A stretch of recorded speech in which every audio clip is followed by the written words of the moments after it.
Dipersembahkan oleh, didukung oleh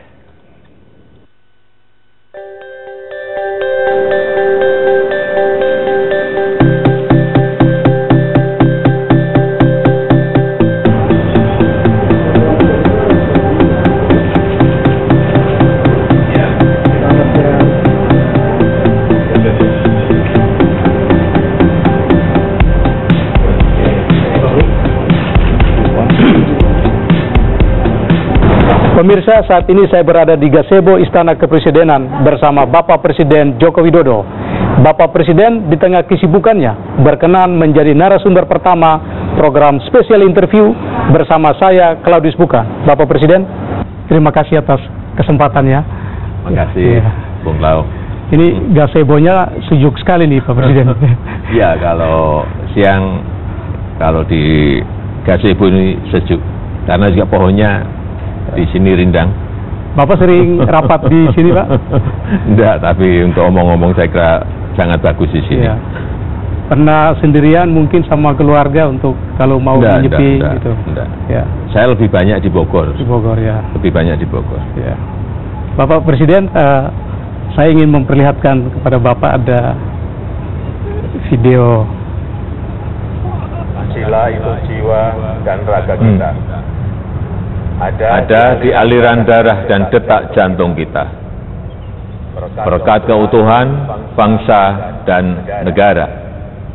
Saya Jokowi, saya Indonesia, saya Pancasila. Pak Presiden, ini kalimatnya sederhana tapi sangat kuat, Pak. Ini ide Bapak sendiri atau? Ya, tim lah itu, tim kemudian saya putuskan. Ya. Yang ini. Apa dasar pemikiran, Pak?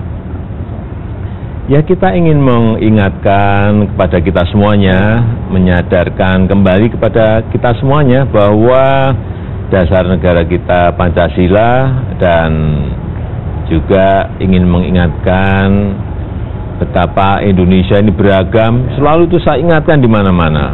Kita memiliki 714 suku, memiliki beragam agama, memiliki bahasa lokal yang lebih dari 1.100. Ini sebuah keberagaman yang harus kita sadari dan terus kita ingatkan agar orang tidak lupa.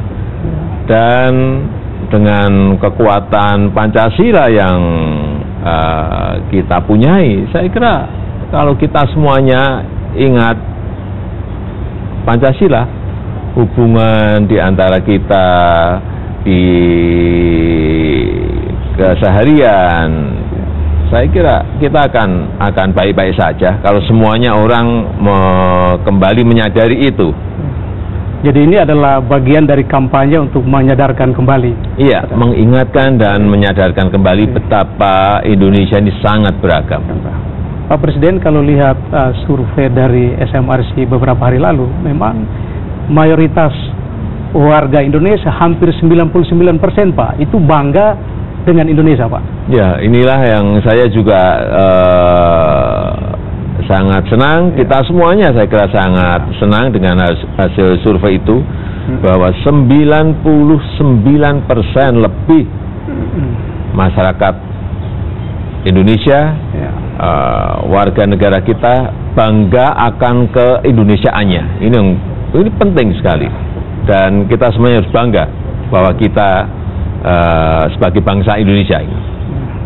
Dan menggembirakan juga, Pak, bahwa mayoritas warga Indonesia, Pak, itu lebih memilih Indonesia ini basisnya pada NKRI dan itu Pancasila, Pak. Iya. NKRI yang bersandar pada Pancasila dan Undang-Undang Dasar 1945 itu menjadi sebuah pegangan, dan dari hasil survei itu kelihatan bahwa masyarakat memang menginginkan itu, dan itu sebuah mayoritas yang besar angkanya, yang menjadikan kekuatan bagi kita semua untuk terus merawat ini agar kebersamaan kita sebagai saudara sebangsa dan setanah air betul-betul kita miliki. Faktanya Pak, ada juga sebagian kecil Pak yang masih berkeinginan untuk ya mencari ideologi alternatif Pak selain Pancasila ya, terhadap wacana keinginan seperti ini. Bagaimana harusnya kita bersikap Pak? Ya, inilah tugas pemerintah, tugas organisasi non pemerintah, tugas masyarakat untuk menyadarkan kembali kepada mereka bahwa Indonesia ini sangat beragam, dan sekali lagi negara kesatuan Republik Indonesia yang bersandar Pancasila dan Undang-Undang Dasar 1945 ini merupakan sesuatu yang sudah final. Dalam kaitan dengan ini Bapak sempat membentuk unit Pancasila Pak ya. Ini bisa dijelaskan lebih detail tujuannya seperti apa Pak? Ya, oleh sebab itu kita membentuk unit kerja Presiden untuk pembinaan ideologi Pancasila. Dengan ini kita ingin menyadarkan kepada kita semuanya, ini nantinya bukan indoktrinasi, bukan. Ini menyadarkan kepada kita semuanya, mengajak kita semuanya untuk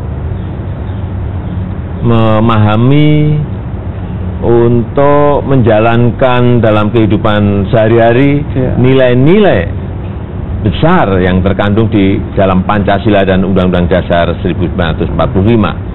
Dengan nilai-nilai besar yang terkandung di dalamnya, saya kira negara ini akan menjadi sebuah negara yang kuat, karena potensi yang ada ini bisa kita gerakkan bersama-sama, karena kita memiliki sebuah visi besar yang sama sebagai bangsa dan negara.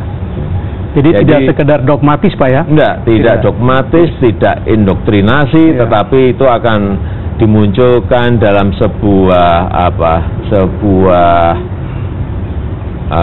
kegiatan yang kekinian itu ya, misalnya dibuatin komik, dibuatkan video blog, dibuatkan dalam sebuah informasi dalam misalnya Instagram atau Facebook.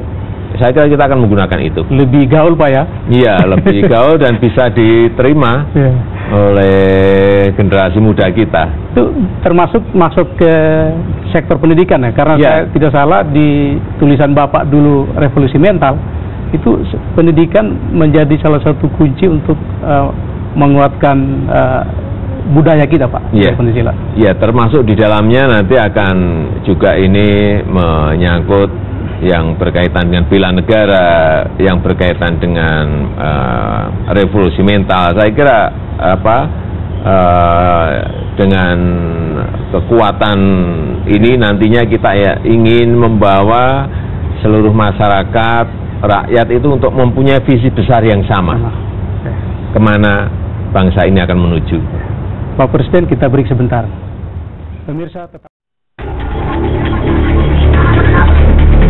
Teroris memang pintar mencuri kesempatan.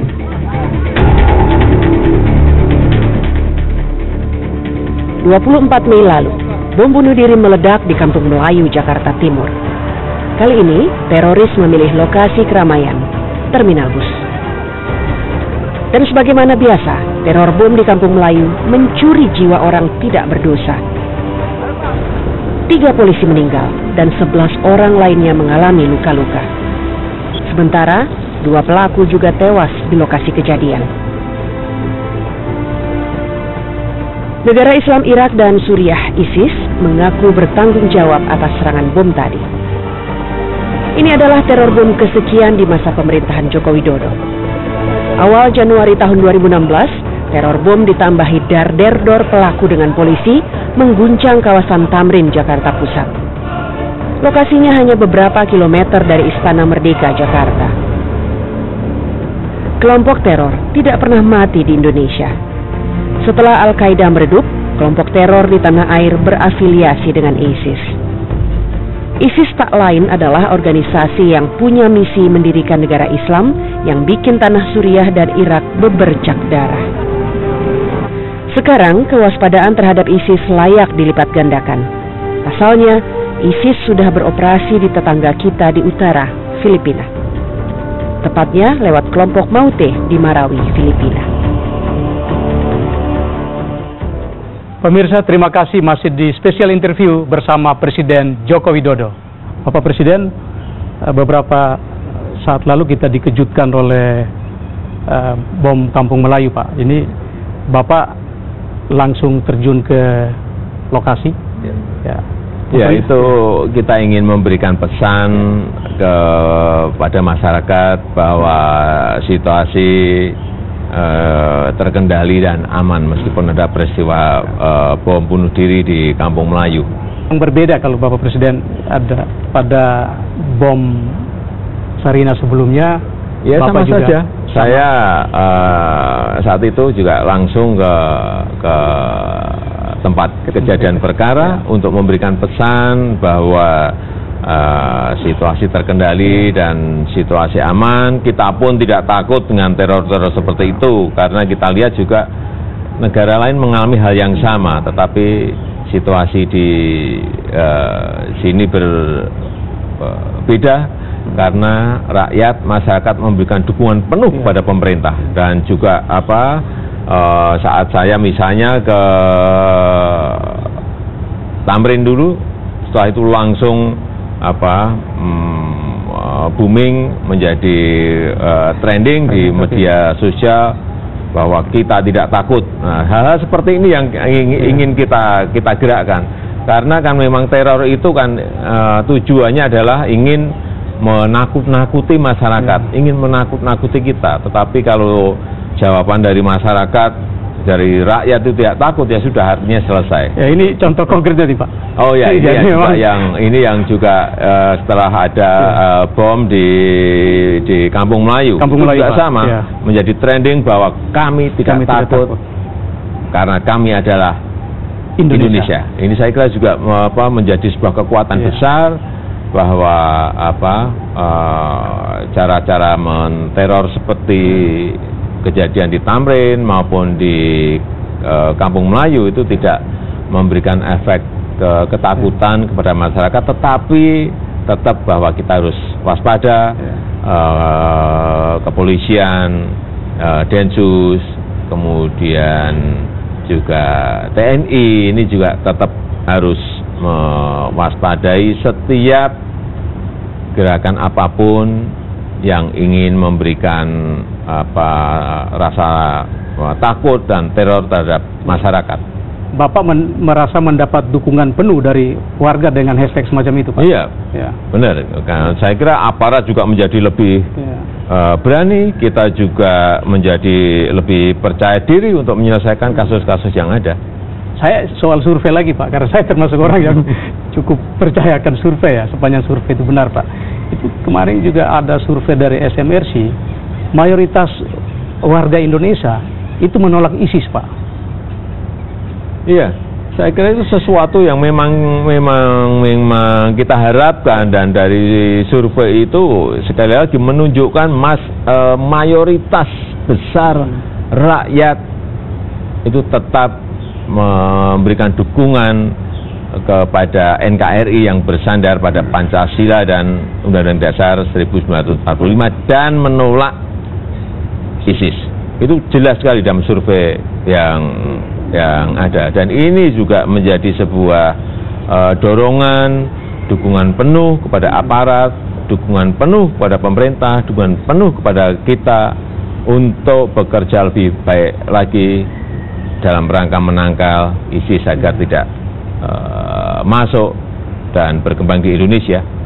Ini dalam kaitan perang terhadap terorisme lagi digodok RUU anti terorisme, Pak. Bapak puas dengan perkembangan pembahasan di parlemen, Pak? Ya, ini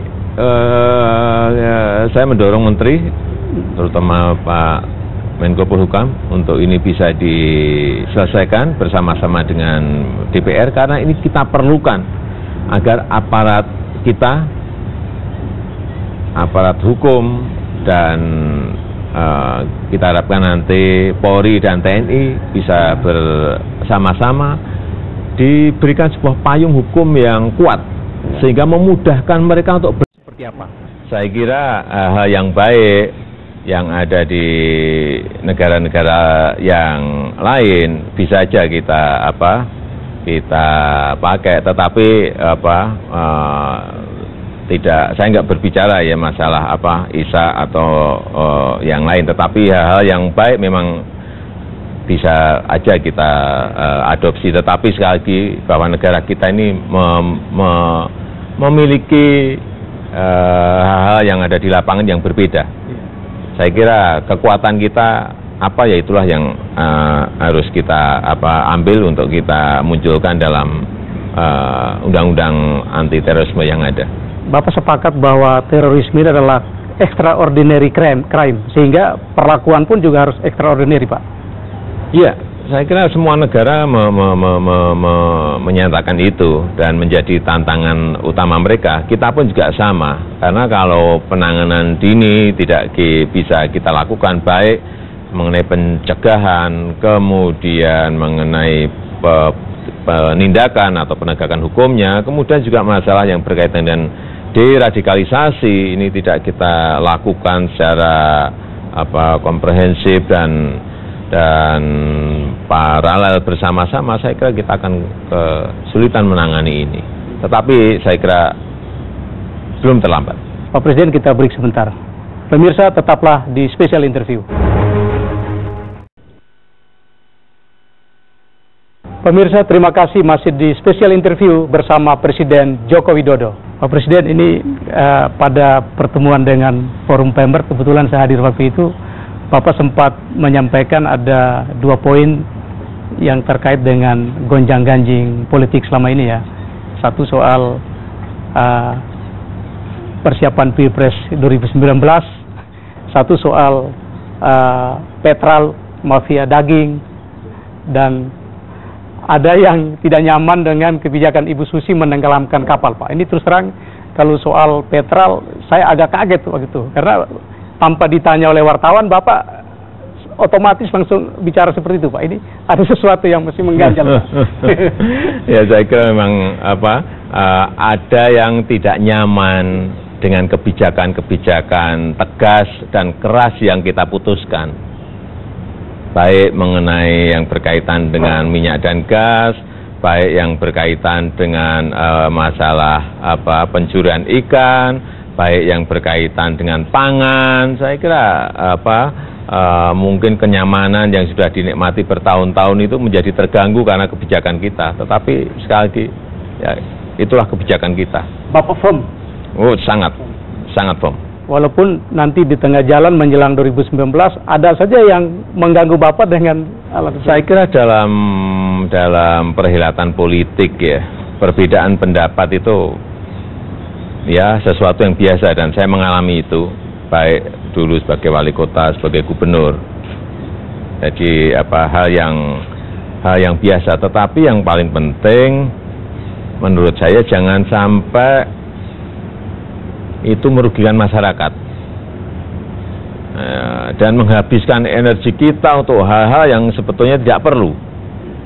Dan kita harapkan juga masyarakat semakin matang, masyarakat semakin dewasa, masyarakat semakin cerdas, bisa memilah-milah.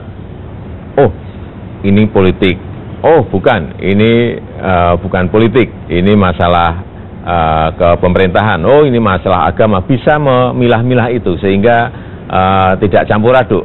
Politik tidak mempengaruhi ekonomi, kemudian ekonomi juga tidak campur aduk dengan politik, sehingga ini masyarakat akan semakin tahu mengenai itu dan bagaimana memisah-misahkan itu.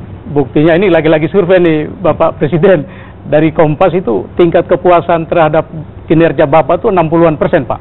Ini mungkin karena ya itu saya kira masyarakat yang menilai ya, tugas kita adalah bekerja menyelesaikan persoalan-persoalan yang ada, bahwa masih ada persoalan yang harus kita rampungkan, kita selesaikan. Ya, bangsa ini adalah bangsa yang besar, yang tentu saja banyak sekali masalah-masalah dan persoalan-persoalan yang harus diselesaikan, baik dari sisi infrastrukturnya, sisi ekonominya, dari sisi kematangan politiknya. Saya kira kita ini masih berjalan dalam proses. Ya.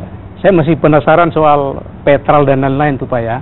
Itu kira-kira Bapak merasa di lingkungan internal Bapak sendiri mensupport Bapak sepenuhnya, atau memang masih ada sebagian pembantu Bapak yang atau koalisi politik juga yang masih menghendaki adanya petrol atau lembaga baru itu?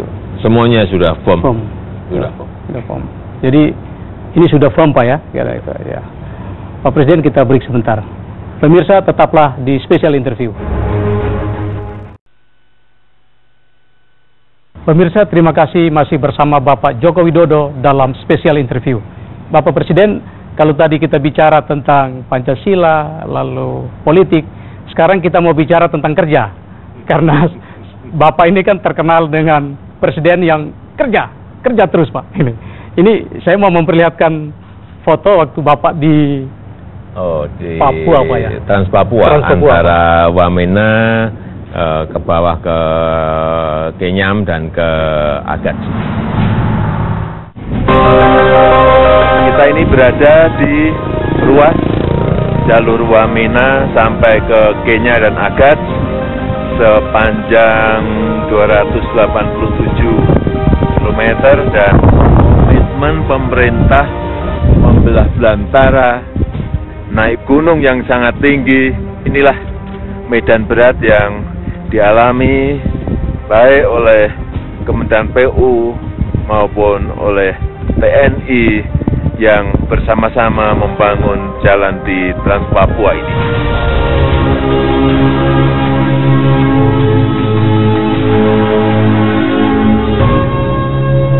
Kalah Valentino Rossi Pak ya? Enggak Bung Klau, ini kita akan mau melihat langsung, kemudian mau mencoba jalan yang sebagian besar masih belum aspal, tapi sudah mulai di aspal ya. Saya ingin merasakan langsung begitu sangat sulitnya membangun Trans Papua itu, karena di ketinggian 3.200 lebih, kemudian juga kanan kiri jurang dan belantara, sehingga kalau kita naik trail itu langsung bisa merasakan betapa sangat sulitnya membangun itu, karena kita naik trail aja kesulitan ya, apalagi membawa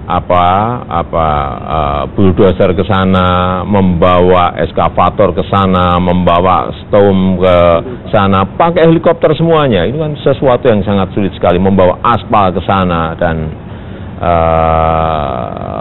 ini akan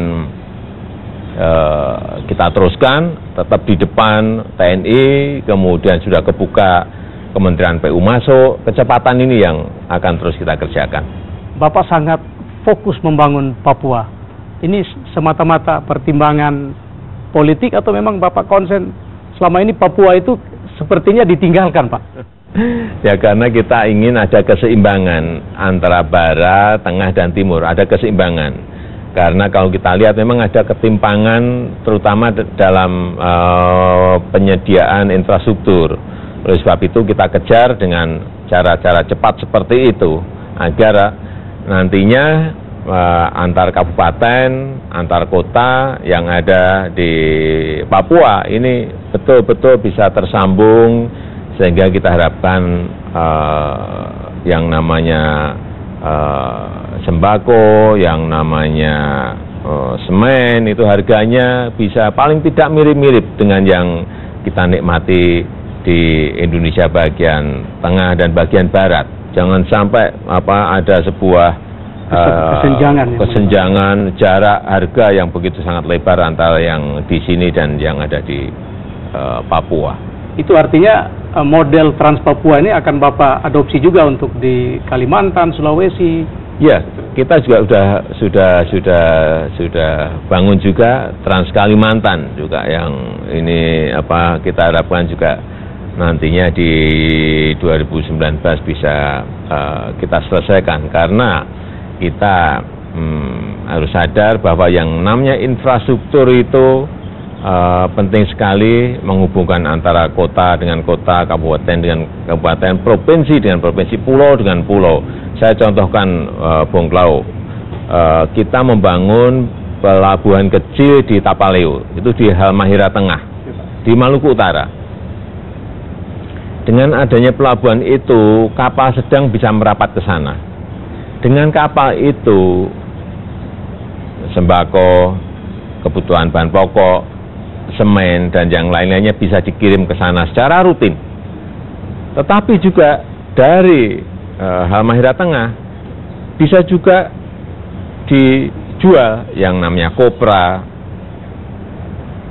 hasil bumi yang lain, lada, cengkeh, itu rutin bisa dijual dengan adanya kapal ini. Inilah gunanya infrastruktur. Jadi memangkas ekonomi biaya tinggi, Pak. Betul. Yang paling penting bagaimana transportasi yang mahal, bagaimana biaya logistik yang mahal itu bisa kita pangkas. Bapak Presiden, untuk membangun infrastruktur semasif ini, Bapak kan membutuhkan dana yang luar biasa besar. Kalau tidak salah, total kebutuhan dana hingga 2019 itu 4.900 triliun, Pak ya. Sementara yang mampu kita sediakan sekitar 1.500 triliun. Ya.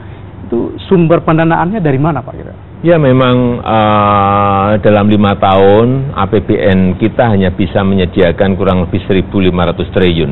Padahal kebutuhannya hampir 5.000 triliun. Nah, sisanya dari mana ya? Sisanya dari swasta, sisanya dari BUMN. Sehingga yang kita gerakkan ini justru di sini. Bagaimana investasi itu bisa ikut membangun infrastruktur, bagaimana BUMN itu juga ikut membangun infrastruktur. Saya kira saya berikan contoh, misalnya kayak tol Trans Sumatera, itu yang membangun semuanya BUMN, tidak ada yang dari APBN, plus juga swasta. Kemudian yang tol di Jawa ini, yang banyak yang kita selesaikan sekarang ini juga yang banyak mengerjakan swasta dan BUMN, ini bukan dari APBN. Kalau semuanya APBN nggak sampai kapan nggak akan selesai kita ini. Oleh sebab itu digerakkan investasi, digerakkan swasta, digerakkan BUMN untuk segera menyelesaikan infrastruktur yang ada. Tidak hanya jalan tol, pelabuhan juga sama, kerjasama BUMN dengan swasta, airport juga dimulai, kerjasama BUMN, swasta, dan daerah. Kemudian pembangkit listrik juga yang lebih banyak justru swasta. Saya kira menggerakkan seperti ini yang kita perlukan. Tidak ada kita ini semuanya harus tergantung kepada APBN, nggak akan selesai. Presiden Joko Widodo hadir dalam konferensi tingkat tinggi Jalur Sutra Baru yang berlangsung di Beijing, Tiongkok, 14 hingga 15 Mei lalu.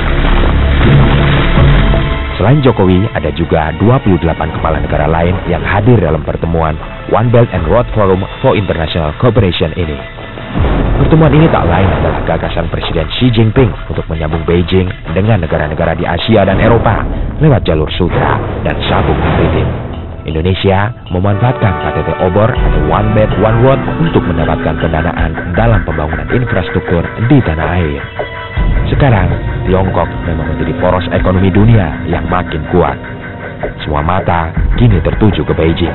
Lantaran negeri ini menyiapkan dana hingga 100 miliar dolar Amerika Serikat untuk membiayai proyek ambisius One Belt One Road.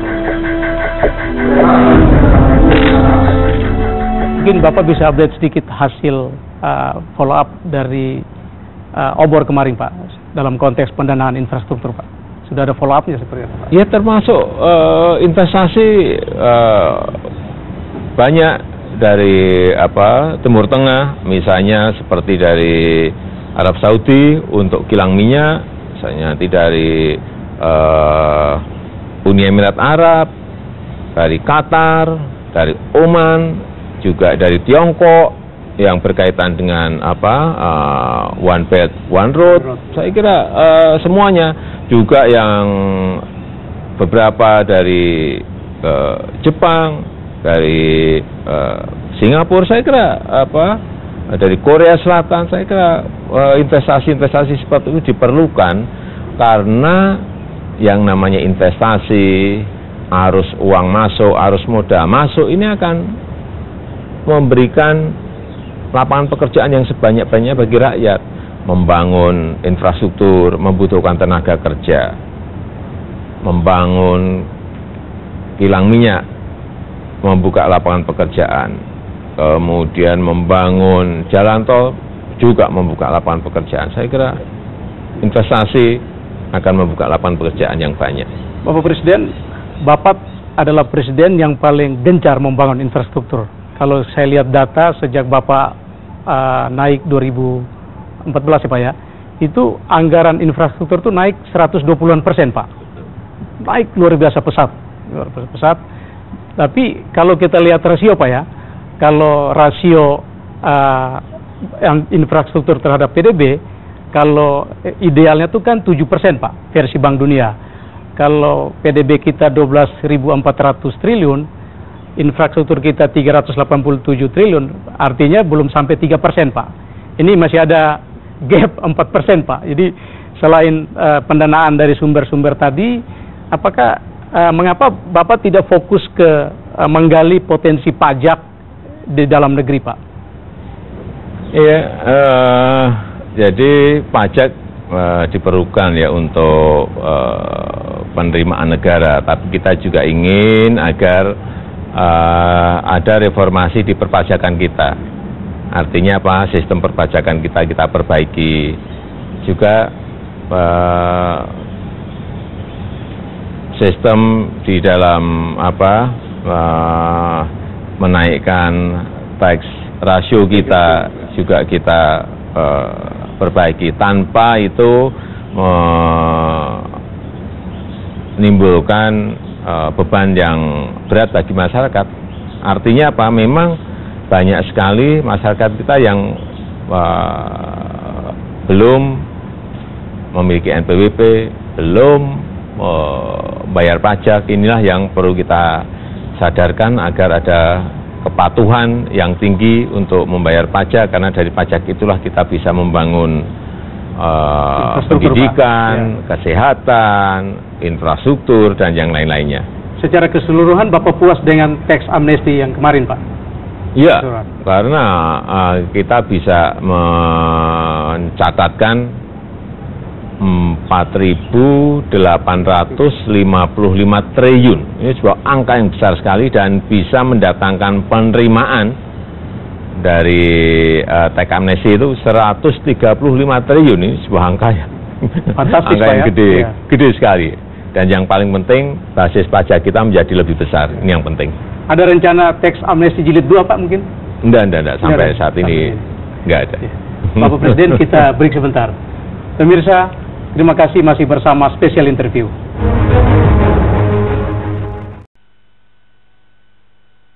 Pemirsa, terima kasih masih bersama Bapak Joko Widodo dalam Special Interview. Pak Jokowi, kemarin MUI mengeluarkan fatwa tentang bagaimana menggunakan sosial media secara benar, Pak. Apa respon Bapak? Ya, alhamdulillah sangat bagus sekali. Artinya Majelis Ulama Indonesia (MUI) memberikan dukungan penuh kepada pemerintah yang saat ini masih berupaya agar ujaran kebencian, agar fitnah, saling menjelekkan, saling menyalahkan, berita-berita bohong, hoax yang ada di media sosial itu bisa kita hilangkan atau paling tidak kita kurangi sebanyak-banyaknya. Dan dukungan penuh dari Majelis Ulama Indonesia (MUI) sangat kita hargai.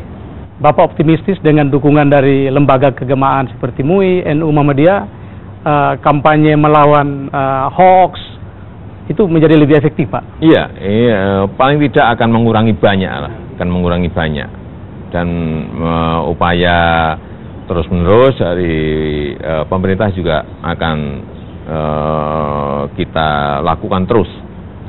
Jadi tidak perlu langkah radikal seperti misalkan menutup Twitter, Facebook gitu.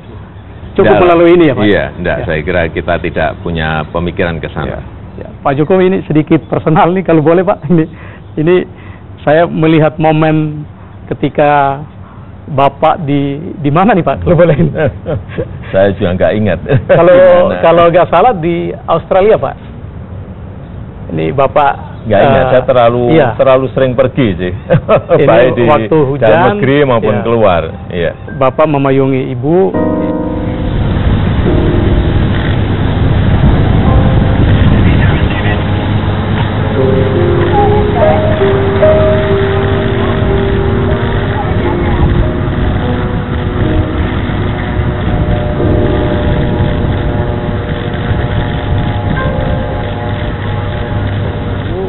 Sambil memegang erat tangan. Ini saya baca. Ya kan biasa kan, karena hujan ya pakai payung biasa. Saya yang biasa pegang payung sendiri kan biasa.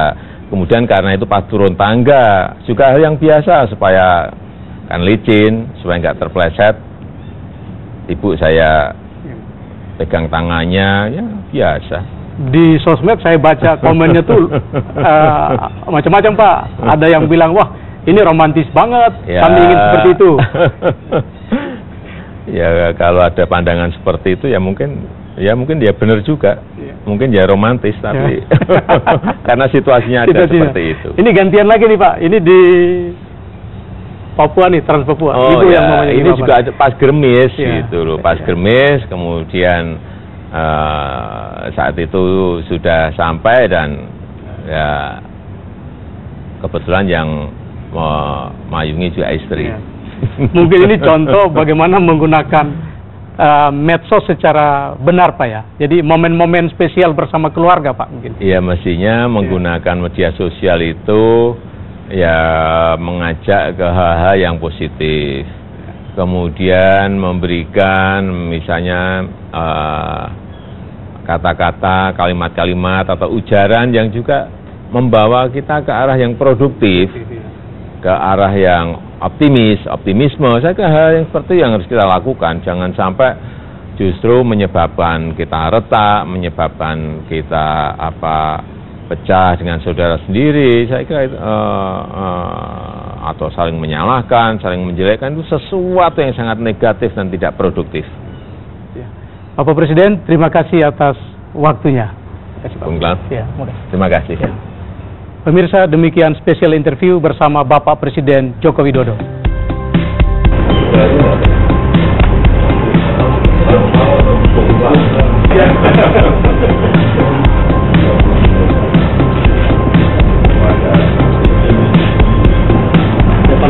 Pagi ini saya merasa gembira sekali. Alhamdulillah telah lahir lagi 2 anak kambing. Ganteng begini terus. Masih tanah seperti ini. Ini selesai kapan, Pak Menteri? Yang belum teraspal. Jadi ini selesai